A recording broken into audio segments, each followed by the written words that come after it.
All right. Thanks for stopping by. It's a new day, new location. I had to leave Flagstaff. I had to get out of the rain. It rained hard for 3 days and my campsite turned into a muddy mess. So here I have landed about 50 miles from Payson, Arizona, in National Forest. I think this is called the Sitgreaves.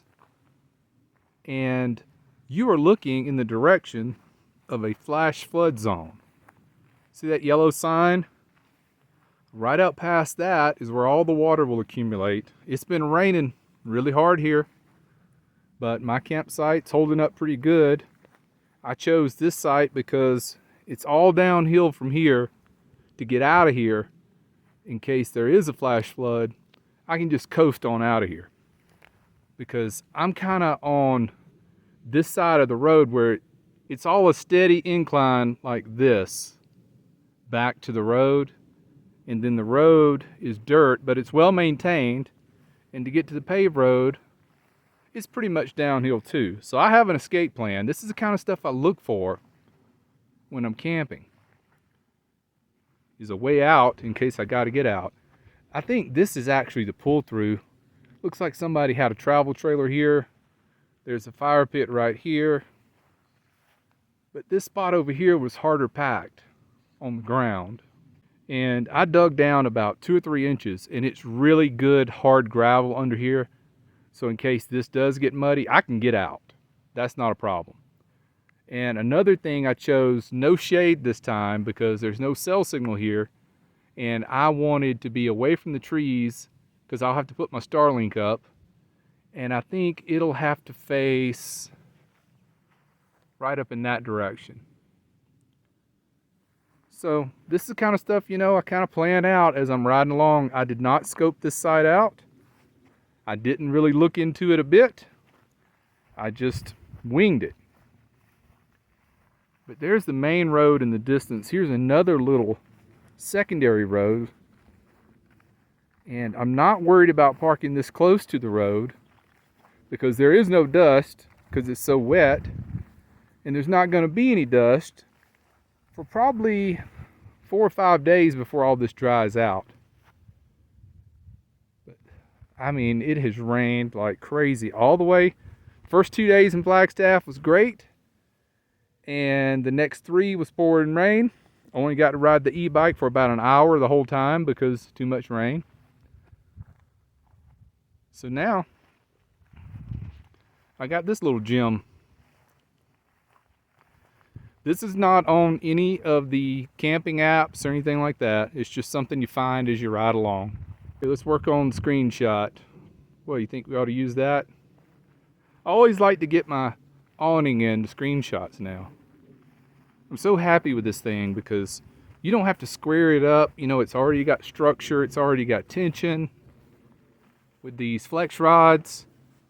So when you go to stake it down, it's so much easier than staking down a tarp. I mean, it flips right out. It stays square. And you just put the tarp poles through and stake it down. And the only reason it's staked down is to keep it from lifting up if the wind blows. I'm drying out the carry bag that it stays in because it got wet. And I just keep this hanging up. I'll need to put this up as my shade cloth. I think the sun's going to set in that direction over there.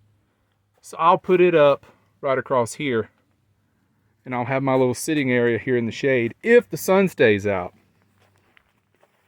This is as much sun as I've seen in 3, almost 4 days. All right, let's go up here and scope out the back. I've made some adjustments on how I carry things now. The stuff that I strap to the outside of the cargo carrier with bungees is the stuff that I'm least concerned with getting stolen. Like this little table. If somebody steals it, not a big item. I don't hardly use it anyway. And if somebody steals my bucket, well, they're going to get a present on the inside. They'll get what they deserve. And my trash container, not expensive items. I don't lock them down. If somebody takes those, it's not good, but I'm not out a whole lot of money. So that's why I've kind of changed what I keep back here. The cheap stuff. And I usually use this as a table to set like drinks on and stuff, more than I even use the real table. And I'm going to start putting my canopy awning in the bag. It's a long cylinder shaped bag, and it'll bungee back here. So when this closes in, it's kind of out of sight, out of mind. You could still unhook it if you wanted to, but you got to work at it, you know. And when this closes up, it keeps a gap about this wide between the back of the cargo box and the back door. So I got room to put other stuff back here. So you might be asking, why did you stop here? Why didn't you go on up this little country road here? Well, I did. And it turns into an earthquake up here. Huge boulders. I guess, what, about another 75, 80 yards.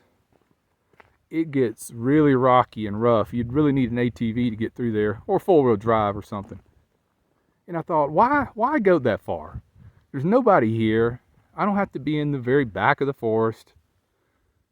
So I decided, back it on out. So I just backed down the whole thing and thought, you know what, this is great. I would never park this close to the road if it was dry and dusty. But I don't have to worry about that in the wet weather. But nobody has camped here in a long time because these tracks are old tracks and the grass is standing up straight. But you can see this is the loop. This is the turnaround right here. Like if you have a travel trailer, you just loop it through right here. This fire pit has not been used in a long time. So nobody's even coming back up here. I don't know why. It's a nice place, a nice valley. I got a lot of rocks to go explore over in this direction. I might do that tomorrow. Go climb up those rocks over there.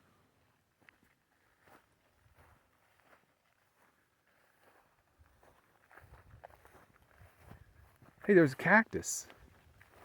That might be an ant bed. Look at that.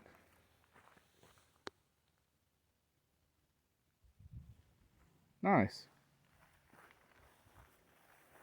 So all those rocks, I can go climb up those rocks. Check those out. There's more rocks over there. I'll ride my bike up that road to see what's up in that direction. And this main forest road's well maintained. I could ride it up in there if the weather dries up.